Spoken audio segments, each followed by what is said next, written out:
which is the bureaucracy, which has, in a lot of ways, currently more power than any elected representative. And this is not something that people want, and it does not match the will of the people. So it's just something we've got to fix. And then we've also got to address the deficit. So we've got a $2 trillion deficit, and if we don't do something about this deficit, the country's going bankrupt. I mean, it's really astounding that the interest payments alone on the national debt exceed the Defense Department budget, which is shocking because we spend a lot of money on defense, and if that just keeps going, we're essentially going to bankrupt the country. So what I really want to say is, like, it's not optional for us to reduce the federal expenses. It's essential. It's essential for America to remain solvent as a country, and it's essential for America to have the resources necessary to provide things to its citizens and not simply be servicing vast amounts of debt. And also, could you mention some of the things that your team has found, some of the crazy numbers, including the woman that walked away with about $30 million, right, etc.? Well, we do find it sort of rather odd that there are quite a few people in the bureaucracy who have ostensibly a salary of a few $100,000, but somehow manage to accrue tens of millions of dollars in net worth while they are in that position, which is, what happened at USAID. We're just curious as to where it came from. Maybe they're very good at investing, in which case we should take their investment advice, perhaps. But there seems to be mysteriously they get wealthy. We don't know why. Where does it come from? And I think the reality is that they're getting wealthy at the taxpayer expense. That's the honest truth of it. So, we're looking at, if you look at, say, Treasury, for example, basic controls that should be in place, that are in place in any company, such as making sure that any given payment has a payment categorization code, that there is a comment field that describes the payment, and that if a payment is on the do not pay list, that you don't actually pay it. None of those things are true currently. So the reason that departments can't pass audits is because the payments don't have a categorization code. It's like just a massive number of blank checks just flying out the building. So you can't reconcile blank checks. You've got comment fields that are also blank, so you don't know why the payment was made. And then we've got this truly absurd, a do not pay list, which can take up to a year for an organization to get on a do not pay list. And this, we're talking about terrorist organizations, we're talking about known fraudsters, known aspects of waste, known things that do not match any congressional appropriation, can take up to a year to get on the list, and even once on the list is not used. It's mind-blowing. So what we're talking about here, we're really just talking about adding common sense controls that should be present, that haven't been present. So you say, like, well, how could such a thing arise? That seems crazy. When you understand that really everything is geared towards complaint minimization, so then you understand the motivations. So if people receive money, they don't complain, obviously. But if people don't receive money, they do complain. And the fraudsters complain the loudest and the fastest. So then when you understand that, then it makes sense. Oh, that's why everything they approve all the payments at Treasury. Because if you approve all the payments, you don't get complaints. But now we're saying that, no, actually, we are going to complain. If money is spent badly, if your taxpayer dollars are not spent in a sensible and frugal manner, then that's not okay. Your tax dollars need to be spent wisely on things that matter to the people. I mean, these things, like, it's just common sense. It's not draconian or radical, I think. It's really just saying, let's look at each of these expenditures and say, is this actually in the best interest of the people? And if it is, it's approved. If it's not, we should think about it. So, there's crazy things like just cursory examination of Social Security, and we've got people in there that are 150 years old. Now, do you know anyone who's 150? I don't. Okay. They should be on the Guinness Book of World Records. They're missing out. So, that's the case where, like, I think they're probably dead. It's my guess. or they should be very famous, one of the two. And then there's a whole bunch of Social Security payments where there's no identifying information. Well, like, why is there no identifying information? Obviously, we want to make sure that people who deserve to receive Social Security do receive it, and that they receive it quickly and accurately. I'll tell you another crazy thing. So, you know, one of the things is like we are trying to sort of right-size the federal bureaucracy, just make sure that this obviously there needs to be a lot of people working for the federal government, but not as many as currently. So we're saying, well, okay, well, if people can retire, you know, with full benefits and everything, that would be good. They can retire, get their retirement payments, everything. And then we were told, this is actually, I think, a great anecdote, because we were told no, the most number of people that could retire possibly in a month is 10,000. We're like, well, why is that? Well, because all the retirement paperwork is manual on paper. It's manually calculated, then written down on a piece of paper. Then it goes down a mine. And like, what do you mean a mine? Like, yeah, there's a limestone mine where we store all the retirement paperwork. And you look at a picture of this mine. We'll post some pictures afterwards. And this mine looks like something out of the 50s because it was started in 1955. So it looks like it's like a time warp. And then the speed, the limiting factor is the speed at which the mine shaft elevator can move determines how many people can retire from the federal government. And the elevator breaks down sometimes, and then nobody can retire. Doesn't that sound crazy? There's like 1,000 people that work on this. So I think if we take those people and say, like, you know what, instead of working in a mine shaft and carrying manila envelopes to, you know, boxes in a mine shaft, you could do practically anything else, and you would add to the goods and services of the United States in a more useful way. So anyway, so I think, you know, that's an example.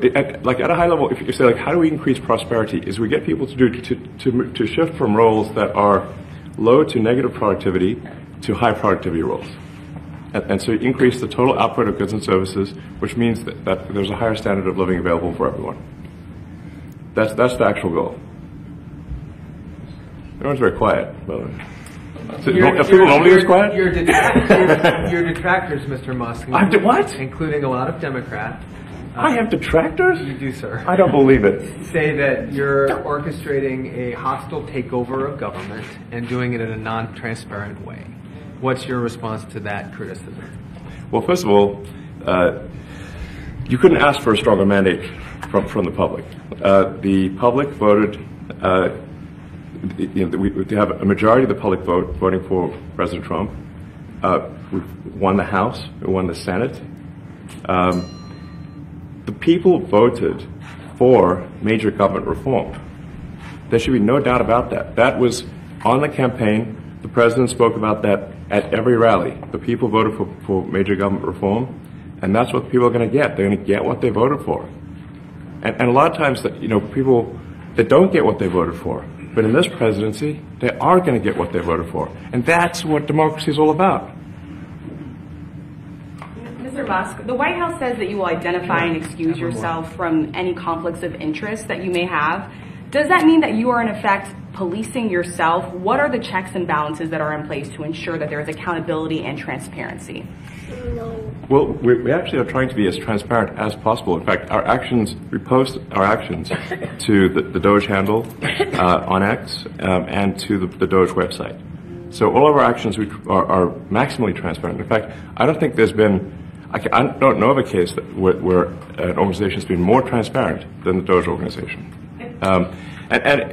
So, you know, and the kind of things we're doing are, I think, very, very simple and basic. They're not, you know, what I mentioned, for example, about Treasury, just making sure that payments that go out, taxpayer money that goes out, is categorized correctly, that the payment is explained, that organizations on the do not pay list, which takes a lot to get there, that actually are not paid, which currently they are paid. These are not individual judgment decisions. These are about simply having sensible checks and balances in the system itself to ensure that taxpayer money is spent well. So it's got nothing to do with, like, say, a contract with some company of mine at all.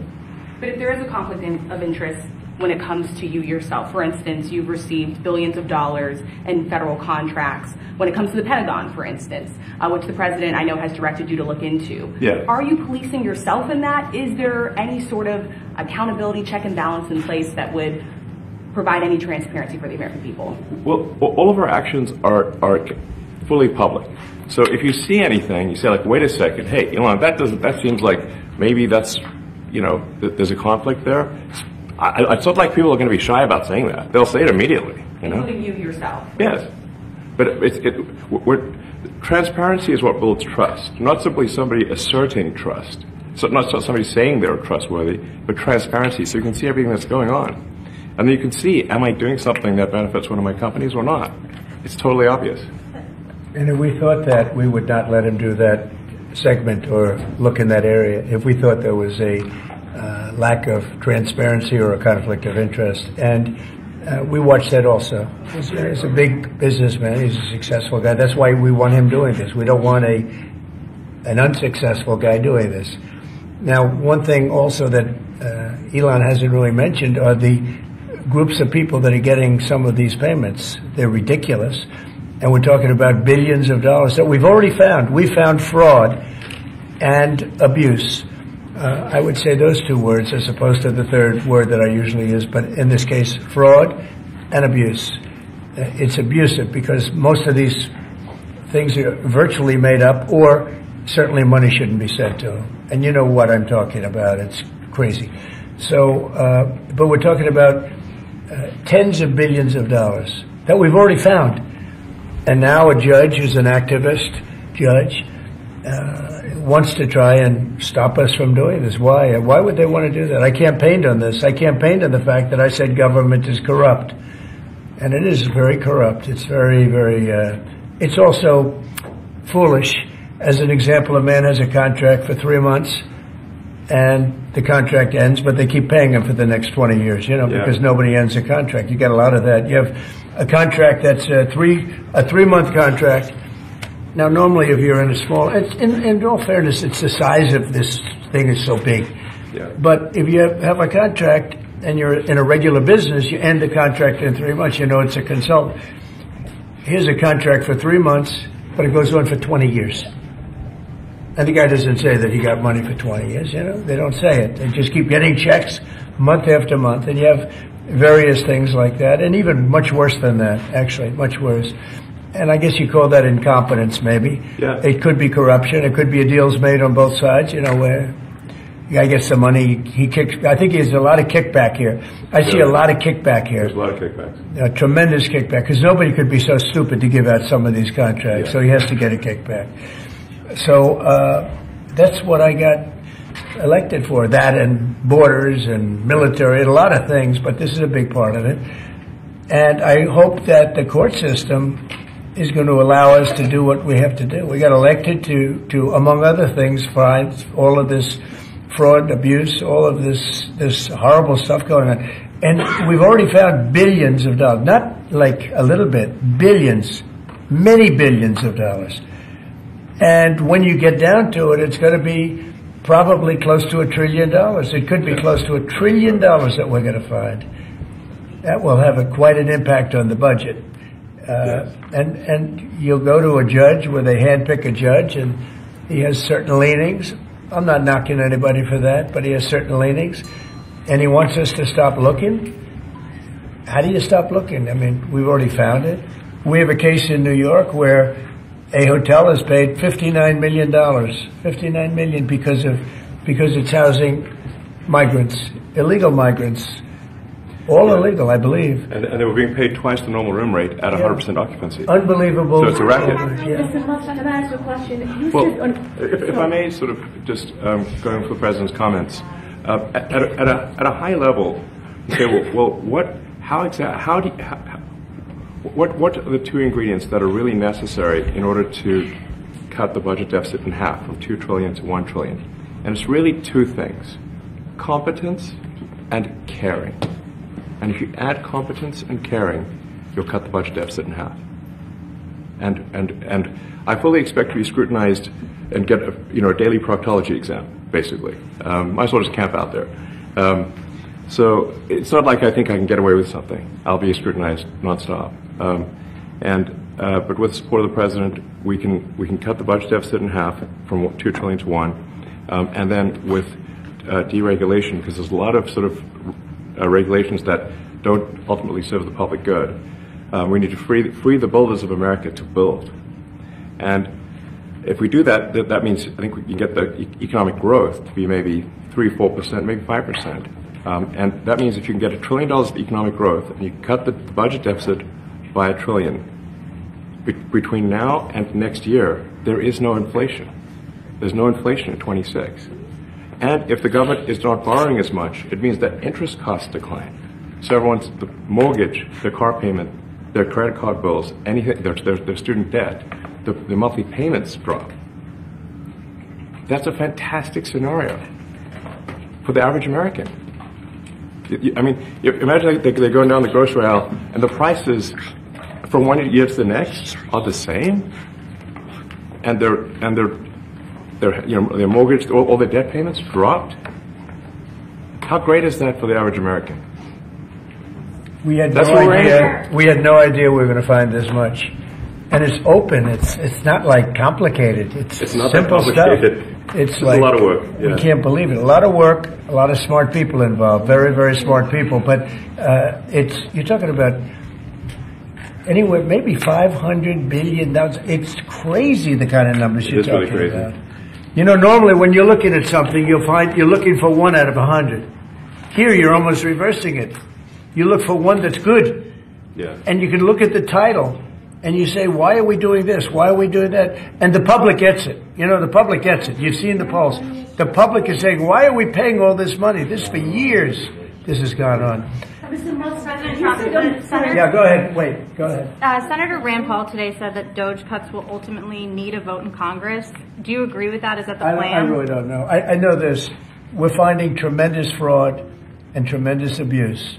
If I need a vote of Congress to find fraud and abuse, it's fine with me. I think we'll get the vote, although there'll be some people that wouldn't vote.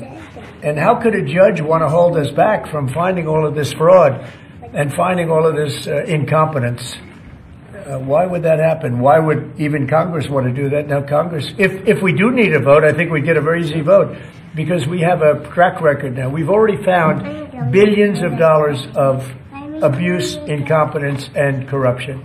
A lot of corruption. If a judge does block one of your policies, part of your agenda, will you abide by that ruling? Will you comply? Well, I always abide by the courts, and then I'll have to appeal it. But then what he's done is he's slowed down the momentum. And it gives crooked people more time to cover up the books. You know, if a person's crooked and they get caught, other people see that, and all of a sudden it becomes harder later on. So, yeah, the answer is I always abide by the courts, always abide by them, and will appeal. But appeals take a long time, and I would hope that a judge, if you go into a judge and you show him, here's a corrupt situation, we have a check to be sent, but we found it to be corrupt. Do you want us to send this corrupt check to a person, or do you want us not to give it and give it back to the taxpayer? I would hope a judge would say, don't send it, give it back to the taxpayer. Yeah, if I can add to that, what we're finding is that a bunch of the fraud is not even going to Americans. So I think we can all agree that if there's going to be fraud, it should at least go to Americans. But a bunch of the fraud rings that are operating in the United States and taking advantage of the federal government, especially in the entitlements programs, are actually foreign fraud rings. They're operating in other countries and actually exporting money to other countries. We should stop that. and this is big numbers. We're talking about $100 to $200 billion a year. Sure. Serious money. Mr. Musk, you said on X that an example of the fraud that you have cited was $50 million of condoms was sent to Gaza. But after fact-check this, apparently Gaza in Mozambique, and the program was to protect them against HIV. So can you correct the statements? It wasn't sent to Hamas, actually. It was sent to Mozambique, which makes sense why condoms was sent there. Yeah. And how can we make sure that all the statements that you said were correct, so we can trust what you say? Well, first of all, some of the things that I say will be incorrect and should be corrected. So nobody's going to bat 1,000. I mean, we will make mistakes, but we'll act quickly to correct any mistakes. So I'm not sure we should be sending $50 million worth of condoms to anywhere, frankly. I'm not sure that's something Americans would be really excited about. And that is really an enormous number of condoms, if you think about it. But if it went to Mozambique instead of Gaza, I'm like, okay, that's not as bad, but still, why are we doing that? Mr. Musk, can you talk a little bit about how closely you're working with agency heads as you're directing these cuts? Do they have how much input do agency heads have when you're making these decisions? Yeah, we work closely with the agency heads, there are sort of checks in place. So it's not just us just going in and doing things willy-nilly. It's in partnership with the agency heads, and I check frequently with the president to make sure that this is what the president wants to have happen. So we talk almost every day, and I double check things to make sure, is this something, Mr. President, you want us to do this? Then we'll do it. USAID has been one of your main targets. Are you concerned at all that some of the cuts or that shutting that agency altogether may lead to diseases or other bigger problems starting in other countries that then come to the United States? Yeah, so that's an interesting example. So that's something where we work closely with the State Department and Secretary Rubio. And we have, for example, turned on funding for Ebola prevention and for HIV prevention. Left that, you said? Yes, correct. And we are moving fast, so we will make mistakes, but we'll also fix the mistakes very quickly. So, do you see it as a worthy cause, USAID? I think that there are some worthy things, but overall, if you say what was the bang for the buck, I would say it was not very good. And there was far too much of what USAID was doing was influencing elections in ways that I think were dubious and do not stand the light of day. I just have to follow up to the Pentagon contracts. If you have received billions of dollars in contracts from the Pentagon, and the president's directing you to look into the Department of Defense, is that a conflict of interest? And are going to do at the president's request. Does that present a conflict of interest for you? No, because you'd have to look at the individual contract and say, first of all, I'm not the one, filing the contract. It's people at SpaceX or someone who will be fighting for the contract. And I'd like to say, if you see any contract where where it was awarded to SpaceX and it wasn't by far the best value for money for the taxpayer, let me know, because every one of them was. The president said the other day that you might look at treasuries. Could you explain that a little bit? What kind of fraud, and that question goes to both of you, what kind of fraud are you expecting to see or do you see right now in U.S. treasuries? Yeah, I think you mean the Treasury Department as opposed to Treasury bills. Or you also referenced treasuries on Air Force One the other night. Go ahead. Well, as I mentioned earlier, really the first order of business is to make sure we're actually collecting. Sorry for this. I thought my son might enjoy this, but he's sticking his fingers in my ears and stuff. So it's a bit hard to hear sometimes. Hey, stop that. The stuff we're doing with Treasury Department is so basic that you can't believe it doesn't exist already. So for example, like I mentioned, just making sure that when a payment goes out, it has to have a payment categorization code. It's like, what type of payment is this? You can't just leave the field blank. Currently, many payments, the field is left blank. And you have to describe what's the payment for, some basic rationalization. That also is left blank.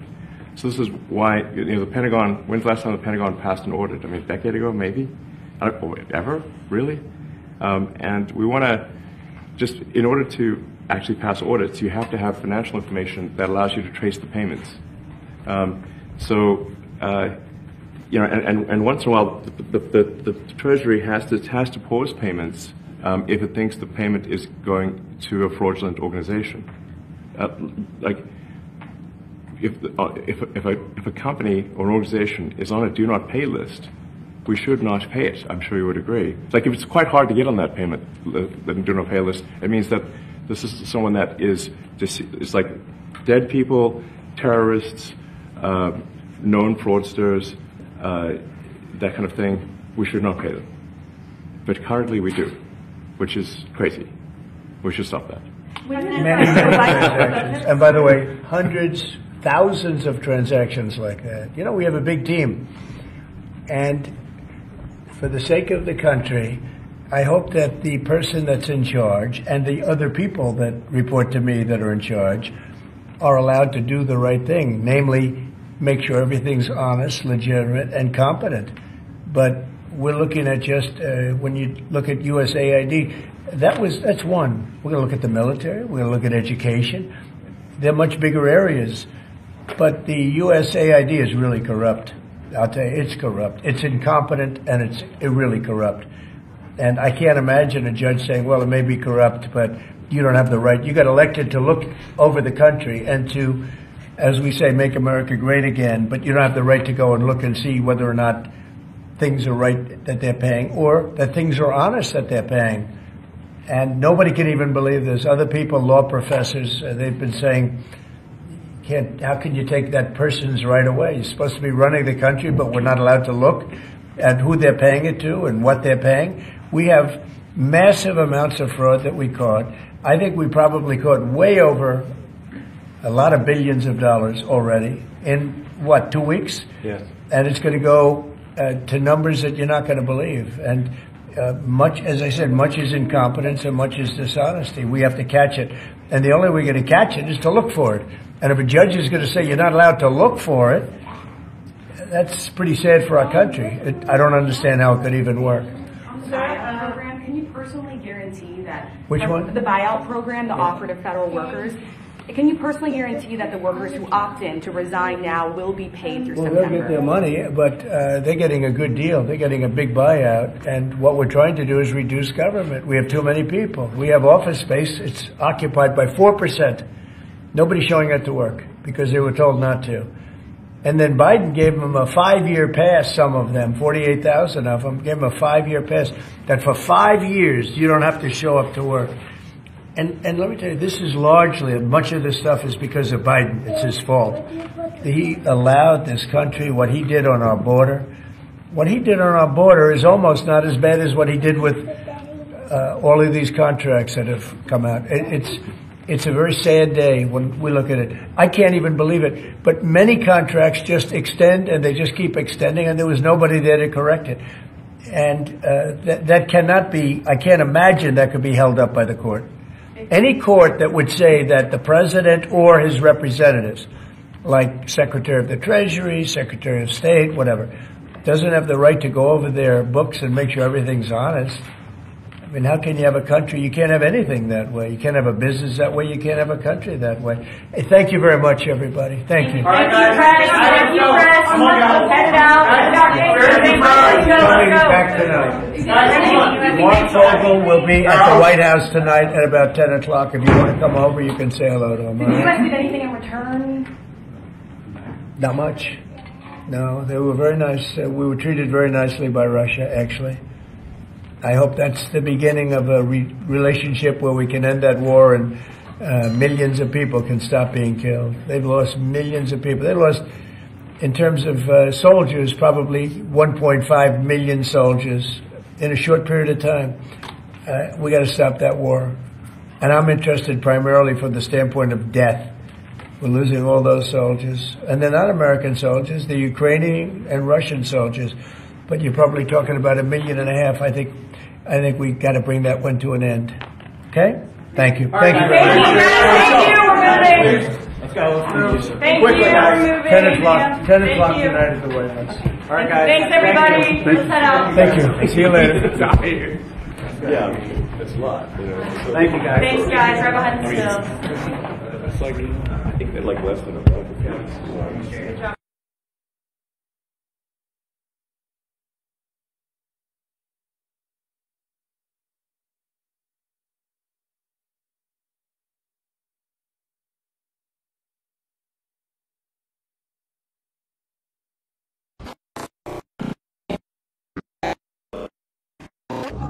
Yeah.